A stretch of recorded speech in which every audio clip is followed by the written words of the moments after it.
بہت دل میں رہا سرکش مگر اب ہے پشیمانہ، میں تیرے رکھتا ہوں تیرے در پہ مولا اپنی پیشانہ۔ بہت دل میں رہا سرکش مگر اب ہے پشیمانہ، میں تیرے رکھتا ہوں تیرے در پہ مولا اپنی پیشانہ۔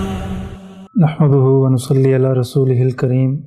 اما بعد فاعوذ باللہ من الشیطان الرجیم، بسم اللہ الرحمن الرحیم۔ قال اللہ تبارک و تعالی فی کلامہ المجید والفرقان الحمید، الا ان اولیاء اللہ لا خوف علیہم ولا هم یحزنون، صدق اللہ العلی العظیم۔ ناظرین کرام، وصال اردو میں تذکرہ اولیاء کی ایک اور پروگرام کے ساتھ آج پھر حاضر خدمت ہیں۔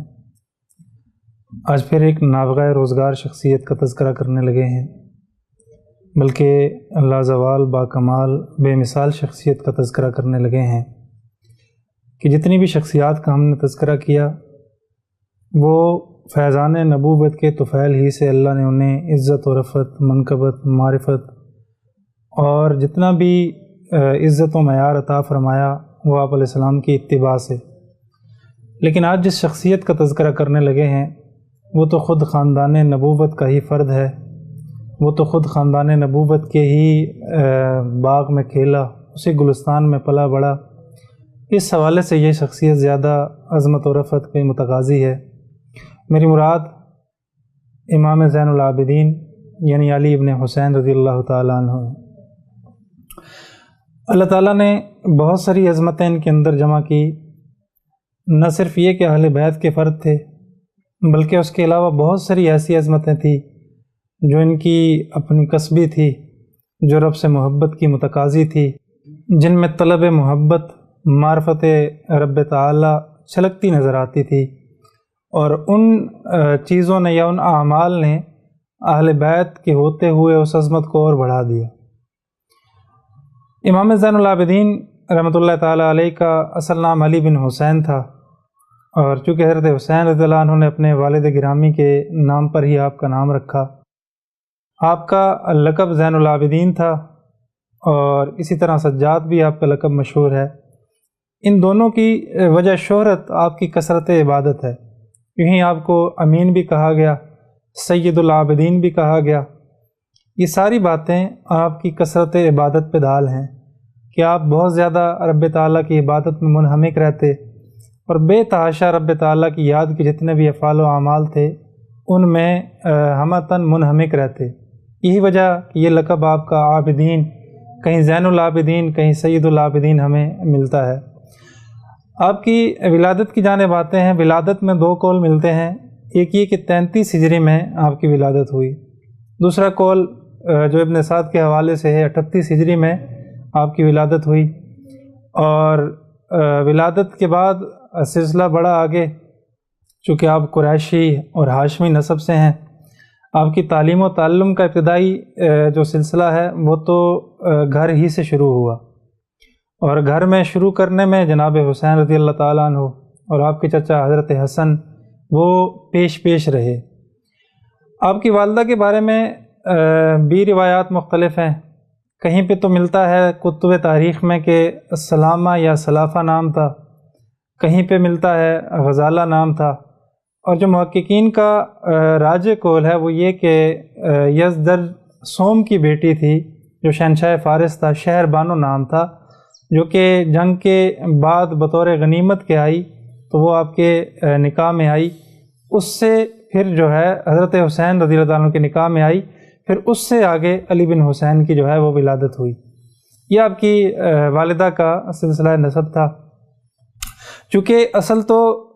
آپ بنو ہاشم سے ہیں اور خاندان نبوت سے تعلق رکھتے ہیں، اس لیے جو بنیادی اور ابتدائی تعلیم تھی وہ گھریلو طور پہ آپ کے والد گرامی جناب حسین رضی اللہ تعالیٰ عنہ اسی طرح حضرت حسن،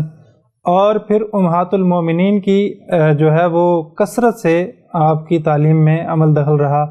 جن میں حضرت صفیہ ام سلمہ رضی اللہ تعالیٰ عنہا کا نام نامی جو ہے وہ زیادہ پیش ملتا ہے۔ اسی طرح جناب ابو ہریرہ رضی اللہ تعالیٰ عنہ اور دیگر جو نبی علیہ السلام کے رفقا تھے، ان سے تحصیل علم کی بھی روایات مختلف انداز سے ملتی ہیں۔ اسی طرح اگر ہم تابعین کے حوالے سے دیکھیں تو تابعین میں بھی ایک کثیر نام ہے، ان میں ابو رافع ہیں، سعید بن مسیب ہیں، اور دیگر حضرات سے آپ کا تحصیل علم ہمیں ملتا ہے۔ یہاں ایک اہم بات میں کرنا چاہوں گا کہ تحصیل علم کے حوالے سے آپ کا انداز بڑا مختلف تھا، یعنی وہ روایتی انداز کہ جس میں اپنا سٹیٹس معیار جتلایا جائے کہ میں خاندان نبوت سے ہوں اور علم جو ہے وہ میرے گھر کی چوکھٹ پہ ہے، دہلیز پہ ہے، ایسی کوئی بات بھی ہمیں نہیں ملتی، بلکہ یہاں تو ابتدائی تحصیل علم جو ہے وہ آپ کی اس انداز سے ہوتی ہے کہ آپ جو ہے بڑے ادب احترام سے علم کی طلب میں نکلتے ہیں، اور بسا اوقات تو یوں ہوا کہ آپ کو اس پہ مختلف اطراف و جوانب سے یہ کہا گیا کہ آپ کا یہ انداز جو ہے وہ ٹھیک نہیں، کیونکہ آپ شہنشاہ ہیں، آپ سردار ہیں، آپ اس انداز سے طلب علم کے لیے آتے ہیں۔ جیسا کہ نافع بن جبیر کا قول ملتا ہے کہ جب انہوں نے دیکھا کہ آپ بڑے اہتمام سے آ کے جہاں جگہ ملتی وہاں بیٹھ جاتے، اور کبھی یوں ہوتا کہ بالکل بہت ہی معاشرے کے جو معاشرتی حوالے سے کمتر لوگ ہیں وہاں بیٹھتے، تو انہوں نے تقاضا کیا کہ آپ چونکہ سردار ہیں، خاندان نبوت سے آپ کا تعلق ہے، آپ اس انداز کو مت اپنایا کیجیے، آپ جب آئیں چل کر بالکل آگے آئیے اور گردنیں پھلانگ کر آگے آیا کیجیے، آپ کے لیے بصر و چشم یہ مجلسیں حاضر ہیں۔ تو بڑا خوبصورت اور حسین دل نشین جواب دیا کہ علم اس قابل ہے کہ اس کو طلب کیا جائے، اور علم ایک ایسی چیز ہے اس کو ڈھونڈا جائے، اس کا ادب کیا جائے، نہ کہ اس سے اپنا ادب کروایا جائے۔ تو میں اس ادب کے تقاضے سے یوں ہی چل کے آتا ہوں اور مجلس میں بیٹھتا ہوں۔ بلکہ ایک مرتبہ تو یوں ہوا کہ آپ کو یہ کہا گیا کہ آپ حضرت عمر کے غلام اسلم کی مجلس میں تحصیل علم کے لیے بیٹھتے ہیں، آپ قریش کو چھوڑ کر بنو عدی کے ایک عام سے غلام کی مجلس میں بیٹھتے ہیں، تو پھر لاجواب کرنے کے لیے بڑا خوبصورت جواب عنایت فرمایا، کہا کہ آدمی کو جہاں سے مناسب چیز ملتی ہے آدمی وہیں بیٹھتا ہے، تو مجھے مناسب چیز جو ہے وہ اسلم کے ہاں ملتی ہے، اس لیے میں اس علم کو نہیں چھوڑ سکتا۔ واقعہ کربلا میں آپ کا بڑا تذکرہ ملتا ہے، لیکن اس میں روایات بڑی مختلف ملتی ہیں آپ کی عمر کے حوالے سے کہ آپ کی عمر اس وقت کتنی تھی، کہ آپ واقعہ کربلا جو کہ 60 ہجری میں ہوا آپ وہاں شریک تھے۔ تو درست قول تو یہ ہے کہ آپ کی عمر اس وقت 18 سے اوپر تھی، اب مختلف اقوال ہیں 20 تھی یا 23 تھی، البتہ آپ وہاں شریک تھے اور اس واقعے کے ایک طرح سے عینی شاہد بھی تھے، لیکن شدید بخار اور بیماری کی وجہ سے آپ پہ تعرض نہیں کیا گیا۔ البتہ یہ ہے کہ آپ کے خیمے تک ان کی پہنچ ہوئی، اور آپ کو جب وہاں پہ دیکھا تو شمر کا کہنا یہ تھا کہ ان کو بھی اسی انداز سے قتل کر دیا جائے، البتہ عمر بن سعد کا کہنا یہ تھا کہ یہ بیمار ہیں اور اب ان سے تعرض کی کوئی صورت نہیں ہے، ان کو لے چلو۔ دمشق لے جایا گیا اور وہاں کچھ عرصہ رکھنے کے بعد آپ کو عزت و احترام کے ساتھ مدینے روانہ کر دیا گیا۔ آپ کی تحصیل علم کے ساتھ ساتھ ایک بڑا اہم پہلو یا اہم خاصہ جو میں نے پہلے عرض کیا کہ اہل بیت ہونے کے علاوہ بھی بڑی خاصیات تھی جنہوں نے آپ کو جوان رکھا اور آپ کی عزت و عظمت اور رفعت و منقبت کو چار چاند لگائے۔ ان میں دو چیزیں بہت اہم تھی، ایک تو آپ کا ادب بہت انتہا پہ تھا، ادب احترام، دوسرا انفاق فی سبیل اللہ، اور اسی میں اگر ایک میں تیسری چیز ایڈ کر لوں کہ آپ کا جو فکر آخرت تھا وہ بڑا عجیب تھا کہ وہ لوگ کہ جن کے ہاں جنت جن کے گھر کی کھیتی اور خاندان نبوت سے جن کا تعلق ہے اور والد جنت کے نوجوانوں کا سردار ہے، لیکن جب ہم ایک اور پس منظر میں دیکھتے ہیں تو ہمیں نظر آتا ہے کہ اپنا سب کچھ تو لٹا چکے اور خود کو بالکل اس لو لیول پہ لے گئے کہ جہاں پہ تواضع کی آخری حد ہوتی ہے۔ میں اگر مثال دوں تو بہت سارے واقعات ملتے ہیں کہ آپ کو بظاہر تو بہت سارے معترضین نے کہا کہ بہت بخیل ہیں، آپ خرچ نہیں کرتے، لیکن جب آپ کا انتقال ہوا تو پتہ چلا کہ 100 گھرانے ایسے ہیں کہ جن گھرانوں کا مستقل کفالت کا ذمہ آپ پہ تھا، اور ایسا بھی نہیں تھا کہ آپ بڑے جو ہے وہ ٹھاٹھ کے ساتھ وہاں جاتے اور انہیں وہ چیزیں پیش کرتے کہ آپ جیسا ہمارے یہاں رواج ہے کہ اگر تھوڑی سی بھی چیز کسی کو بطور چیریٹی کی جائے یا عطیہ کی جائے تو بڑا اس کو ایڈورٹائز کیا جاتا ہے اور بڑی شہرت کا ایک ریا کا انداز کیا جاتا ہے۔ ایسا کچھ بھی نہیں تھا، آپ ان خاندانوں کی کفالت کرتے اور ایسے خفیہ انداز سے کرتے کہ جیسا کہ آقا علیہ السلام کا فرمان تھا کہ خفیہ صدقہ جو ہے وہ رب تعالیٰ کو بہت پسند ہے۔ آپ کی پشت پر آپ کے انتقال کے بعد دیکھا گیا بہت سارے نشانات ملے، اور وہ نشانات ایسے تھے کہ زندگی میں ان کا آپ کے افعال و اعمال سے کوئی تعلق لگتا نہیں تھا، لیکن جب تحقیق کی پتہ چلا کہ رات کے اندھیرے میں اپنی پشت پر وہ ضروریات زندگی کا سامان لاد کر جتنے بھی مستحقین تھے ان کے گھر میں پہنچایا کرتے تھے۔ یہ اہل بیت کا حقیقی جو ہے وہ نسب رکھنے والا شخص ہے، اور حقیقی تعلق جس کا اہل بیت سے ہے اس کی زندگی اس انداز سے گزرتی ہے۔ دوسری چیز میں نے عرض کی فکر آخرت۔ ایک بات سے آپ کی توجہ دلانا چاہوں گا، جب کبھی آپ وضو کرتے تو رنگ جو ہے وہ زرد پڑ جاتا، پیلاہٹ بڑی پھیلتی چلی جاتی۔ کسی نے پوچھا کہ حضرت یہ کیا معاملہ ہے؟ کہا کاش کہ تمہیں معلوم ہو جائے کہ وضو کے بعد کس ذات کے سامنے کھڑا ہونا ہے، اور اس کھڑے ہونے کے بعد کیا کیا انعام ہیں یا کیا کیا وعیدیں ہیں، تو تمہاری حالت بھی یہی ہو، تمہارے رنگ بھی زرد پڑ جائیں۔ میں تو اس خوف اور اس ڈر سے اس چیز کو اختیار کیے ہوئے ہوں کہ کس ذات کے سامنے میں کھڑا ہو رہا ہوں۔ یوں ہی ایک بار بیت اللہ کا حج کا موقع، اور حاجی جمع ہوئے، بڑے بڑے اولیاء جمع ہوئے، اور رات کا منظر بہت سارے لوگوں نے دیکھا کہ ایک نوجوان ہے، چہرے پہ اس کے غلاف لپٹا ہوا، نقاب لپٹا ہوا ہے، اور بیت اللہ کے غلاف کو اس نے دونوں ہاتھوں سے تھاما ہوا ہے، اور بڑے عجیب انداز سے وہ آہ بکا کر رہا ہے، رو رہا ہے، پکار رہا ہے، یا اللہ اس زمین پہ اگر کوئی بد کردار ہے تو وہ میں ہوں، کوئی کمینہ ہے تو میں ہوں، کوئی گناہگار ہے تو میں ہوں، مولا شاید تیری زمین مجھے پناہ نہ دے، یا اللہ میں قبر کی سختیوں کو برداشت نہیں کر سکتا، یا اللہ میں حشر کے منظر کو دیکھ کر تڑپ جاتا ہوں، میں کیسے ان گھاٹیوں سے گزروں گا، مولا کریم مجھے معاف فرما دے۔ اور ایسی آہ و بکا ہے، ایسی آہ و زاری ہے کہ اس سوز نے وہاں دیگر آئے ہوئے تمام حاجیوں کی آنکھوں کو آنسوں سے لبریز کر دیا۔ جان پہچان نہیں، لیکن لوگ آہ و بکا سے رو رہے ہیں، آہ و زاری سے تڑپ رہے ہیں، رو رہے ہیں۔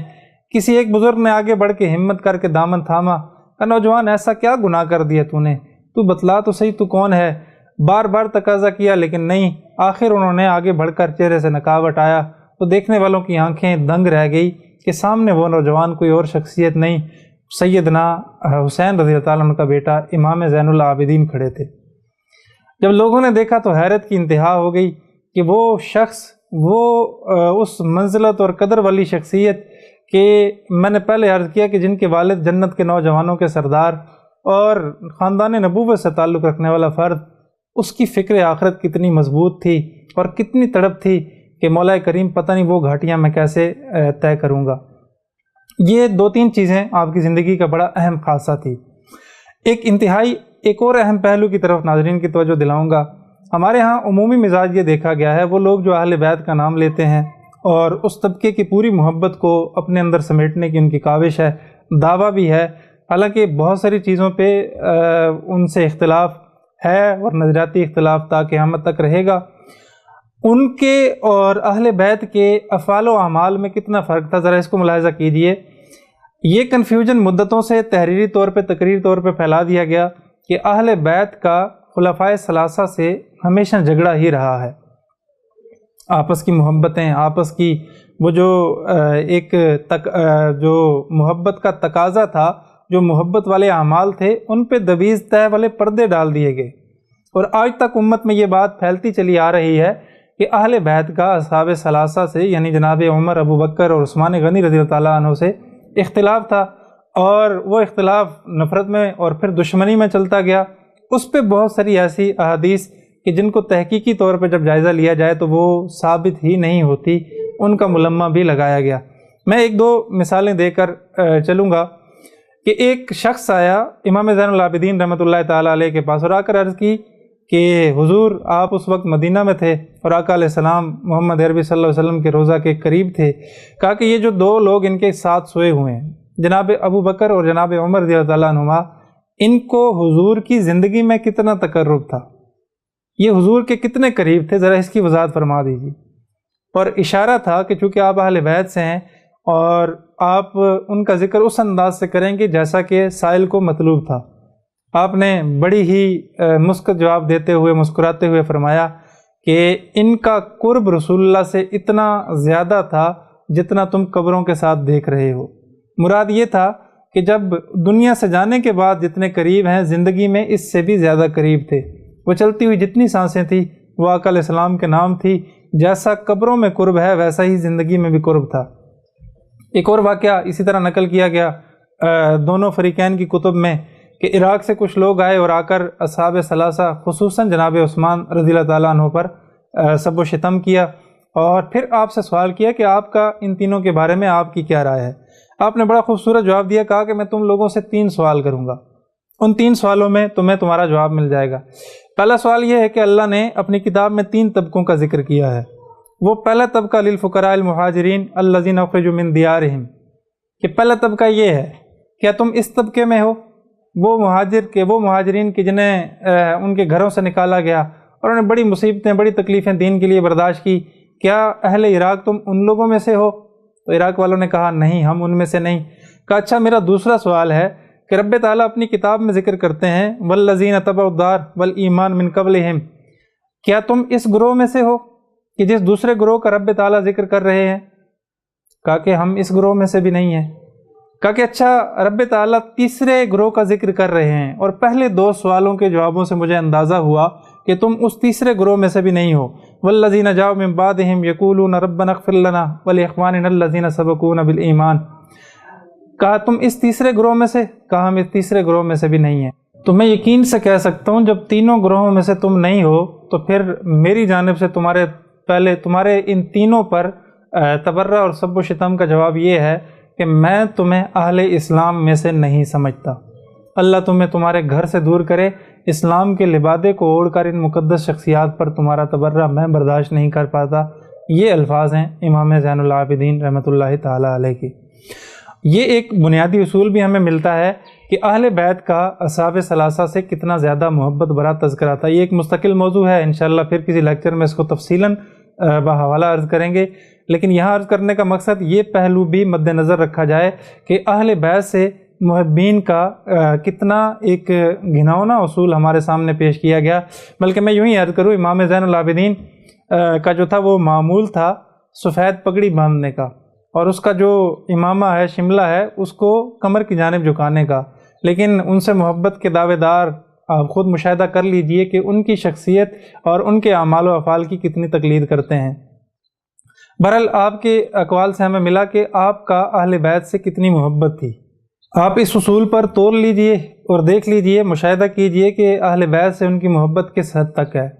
امام زین العابدین رحمۃ اللہ تعالیٰ علیہ کے یہ دونوں قول بھی سامنے رکھیے اور ان کے اصول و ضوابط بھی رکھیے تو پتہ چل جائے گا اہل بیت کی اصحاب ثلاثہ سے بے حد محبت تھی اور الفت تھی۔ بلکہ اگر کبھی موقع ملا ہم انشاءاللہ ذکر کریں گے کہ ان کے جتنے نام بھی ہیں وہ نام بھی اصحاب ثلاثہ کے ناموں پہ اپنی اولادوں کے نام رکھے گئے۔ امام زین العابدین رحمۃ اللہ علیہ کے 57 ہجری کے اندر آپ کی شادی ہوئی اور حضرت حسن کی بیٹی فاطمہ سے آپ کا نکاح ہوا، اور اس سے 11 بیٹے اور 4 بیٹیاں پیدا ہوئی، جن میں مشہور جو ہیں وہ محمد باقر، جنہیں امام باقر بھی کہا جاتا ہے رحمۃ اللہ تعالیٰ علیہ، اور حضرت زید جو ہیں وہ مشہور ہوئے۔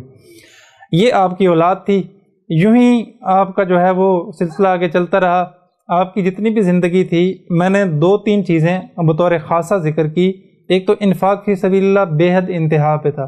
نمبر 2 فکر آخرت وہ بہت عروج پہ تھی، اور نمبر 3 جو بھی آپ رب تعالیٰ کے لیے خرچ کرتے وہ خفیہ ہوتا، وہ اعلانیہ نہیں ہوتا تھا۔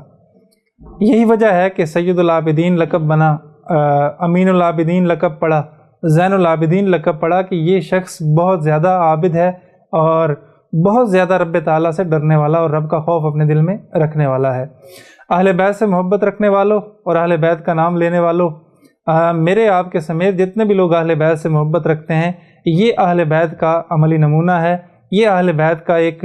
نمونہ، ایک اعمال کا پیکر ہے۔ اس کی تقلید کیجیے انشاءاللہ پوری زندگی، اور آخرت میں بھی کسی مسئلہ میں پریشانی نہیں ہوگی۔ محض اہل بیت کا نام لینا، ان کا دم بھرنا، یہ نجات کے لیے کافی نہیں ہے۔ رب تعالیٰ سے دعا ہے کہ اللہ تعالیٰ ہمیں ان کی سیرت پہ عمل کرنے کی کامل توفیق عطا فرمائے، اور ان کی وہ محبت جو رب نے انہیں عطا فرمائی ہے ہمیں بھی کچھ حصہ عطا فرمائے۔ وآخر دعوانا ان الحمدللہ رب العالمین۔ رہا سرکش مگر اب ہے پشیمانہ، میں پھر رکھتا ہوں تیرے در پہ مولا اپنی پیشانہ۔ بہت دل میں رہا سرکش مگر اب ہے پشیمانہ،